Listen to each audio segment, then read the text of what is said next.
2009년 11월 30일 서울시 신청사 건립 현장에서 다량의 유물이 출토됩니다.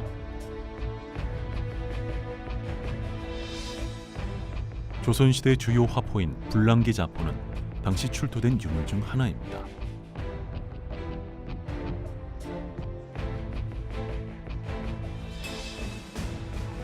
자포의 명문에 나온 제작 시기로 보아 이 불랑기는 조선 중기에 제조되어 사용되었음을 알려주고 있습니다.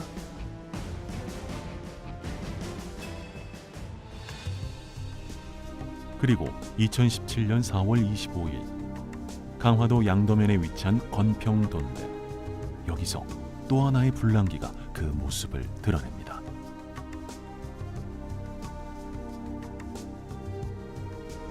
예전 서울시 신청사 건립 현장에서 발굴된 불랑기 자포의 몸체인 모포입니다.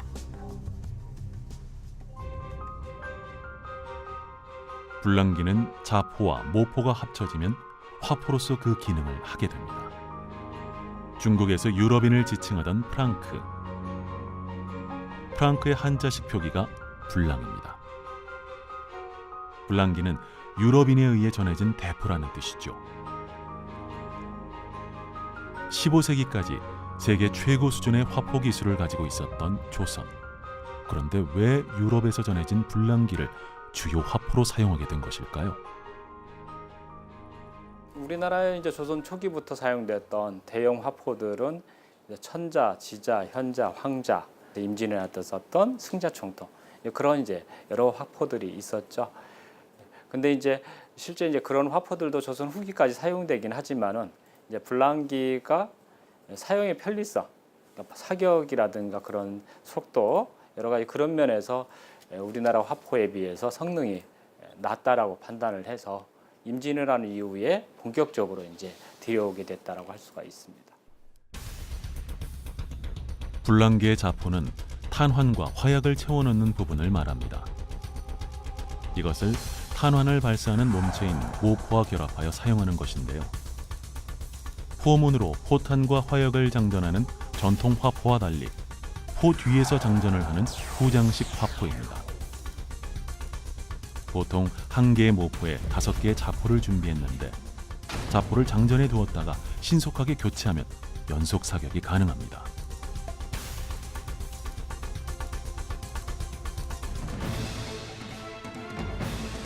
이 불랑기는 본대에서 사용된 주요 화포였습니다.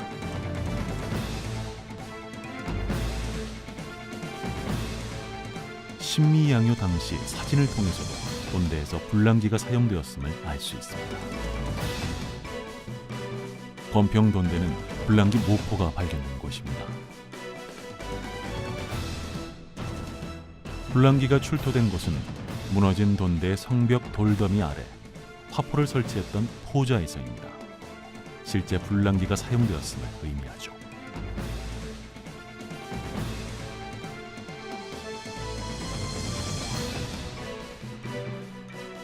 그리고 지금까지 발굴됐던 불랑기는 대부분 출토지가 분명치 않았습니다. 하지만 건평돈대 불랑기는 출토지뿐 아니라 제조 시기와 제조자까지 알 수 있습니다.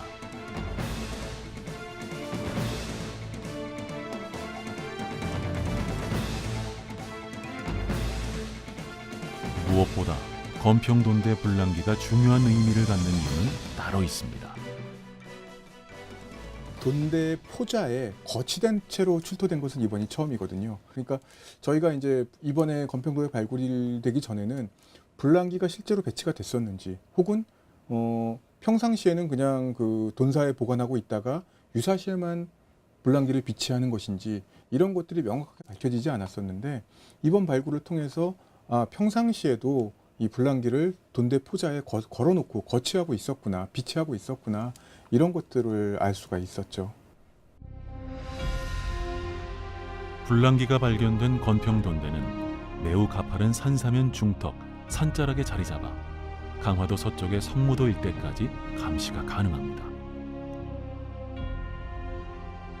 성무도 앞 해안 쪽으로 침입해오는 적의 동태를 살피고 유사시 적을 공격할 수 있는 최적의 장소, 그곳에 불랑기가 배치된 것이죠.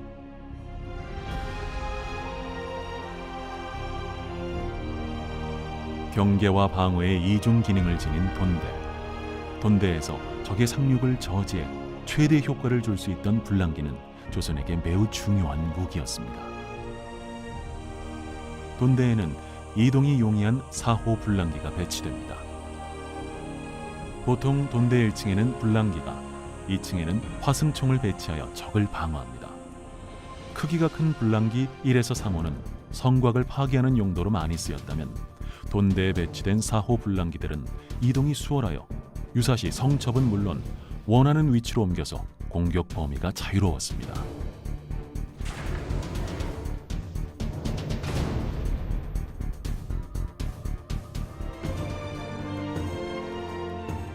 임진왜란 때부터 조선 후기까지 조선의 주요 화포로 사용됐던 불랑기. 아직까지도 불랑기에 대한 연구는 계속되고 있습니다. 건평돈대에서 출토된 불랑기는 조선시대 무기사 연구는 물론 강화도 방비체계 연구의 중요 자료로 그 가치가 매우 크다고 할 수 있습니다.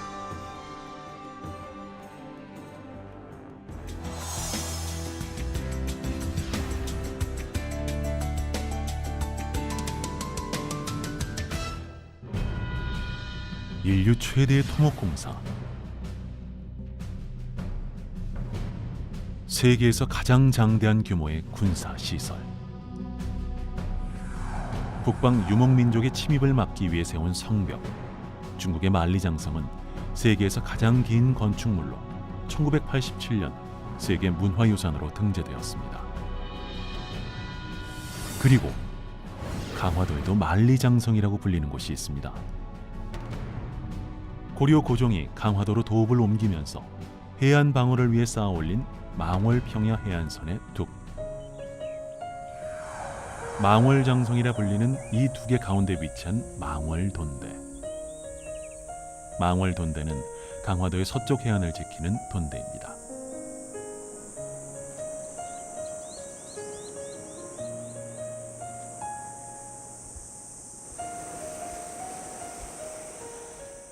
망월돈대는 이쪽에서 흔히 만리장성, 망월평 이렇게 부르는 어마어마하게 넓은 간척지의 입구를 막고 있는 그런 돈대입니다. 망월돈대가 위치한 망월리 일대는 국소산과 별립산 주변을 긴 제방으로 연결하여 간척한 곳입니다. 그렇다 보니 축조 방식부터가 남다릅니다.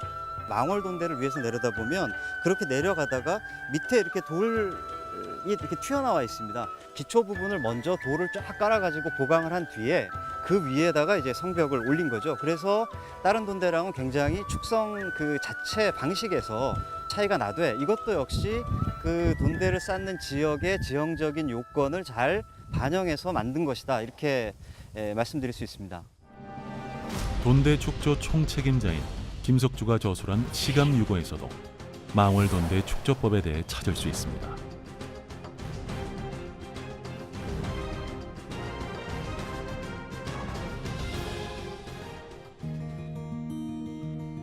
갯벌을 막아서 형성된 간척지 위에 석재로 진흙을 메우고 다진 후 세워진 망월돈대. 원래 이 일대는 갯벌이었습니다. 고려시대 식량 생산력을 높이기 위해서 시작된 간척 사업으로 간척 평야가 됩니다. 간척지 외에는 언덕과 구릉지는 찾아볼 수 없습니다. 때문에 돈대 중 유일하게 평지에 세워집니다.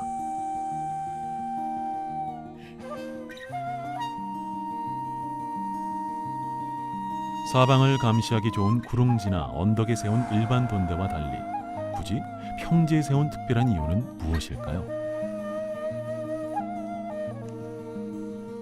이 평지는 사실상 돈대가 들어가기엔 적합치 않은 곳이죠. 왜냐하면 돈대 기능 중에 제일 중요한 게 경계 기능이기 때문에 감시를 해야 되는데 평평한 땅에서 감시는 쉽지가 않거든요. 그러니까 북쪽의 그 무태돈대부터 망월돈대 남쪽의 계룡돈대까지 사이의 거리가 워낙 깁니다. 그러니까 돈대라는 건 인접돈대하고 상응하면서 교차 사격도 하고 감시도 하고 혹은 경보의 기능, 그러니까 유사시에 이제 봉화를 피워서 인접돈대에 알려주는 기능도 있는데 이게 거리가 워낙 떨어지다 보니까 이것이 다 이제 불가능한 거죠. 그래서 그 사이에 평지지만 뚝방위에 돈대를 하나 설치해서 양쪽에서 방어할 수 없는 혹은 감시할 수 없는 이런 기능들을 망월돈대에 일부 부여를 했던 거죠. 해안 감시의 사각지대를 없애기 위해 평지임에도 불구하고 무태돈대와 계룡돈대 중간 지점에 망월돈대가 세워진 것입니다. 평지돈대로 비록 해발 고도가 낮아 조망권은 없지만 무태돈대와 계룡돈대 사이 간척지 제방 앞 해안을 감시하는 중요한 역할을 해온 것입니다. 이 망월 돈대가 자리한 그 바로 옆으로 내가천이라고 하는 그 수로가 이렇게 흐르고 있습니다. 그러니까 강화의 고려산 쪽에서 발원한 그 강줄기가 물줄기가 쭉 이렇게 흘러내려오면서 간척을 했다 하더라도 갯고래 형태로 그 물줄기가 이제 살아있는 그런 상황인데요. 망월 돈대를 그 앞에다가 이렇게 쌓은 거는 출입하는 그 사람이라든가 뭐 배들을 통제할 수가 없기 때문에 비록 평지이지만 오히려 그 지형적 특성을 감안해서 거기에다가 망월돈대를 쌓았다고 평가할 수 있습니다. 망월돈대의 위치가 중요한 또 다른 이유는 바다에서 내가천으로 물길이 이어지기 때문입니다. 간척지 평야에 농업용수를 공급하는 내가천의 물길.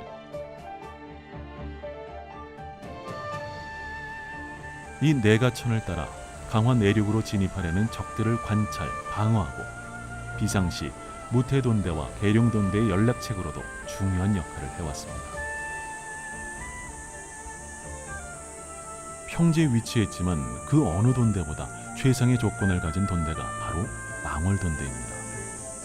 그럼에도 돈대는 왜 주목받지 못하는 걸까요? 지붕 없는 박물관이라 불리는 강화도. 강화도에는 역사가 깊고 웅장한 규모의 유수의 유적들이 많습니다. 그렇다 보니 돈대는 다른 유적들에 비해 상대적으로 저평가되고 있습니다.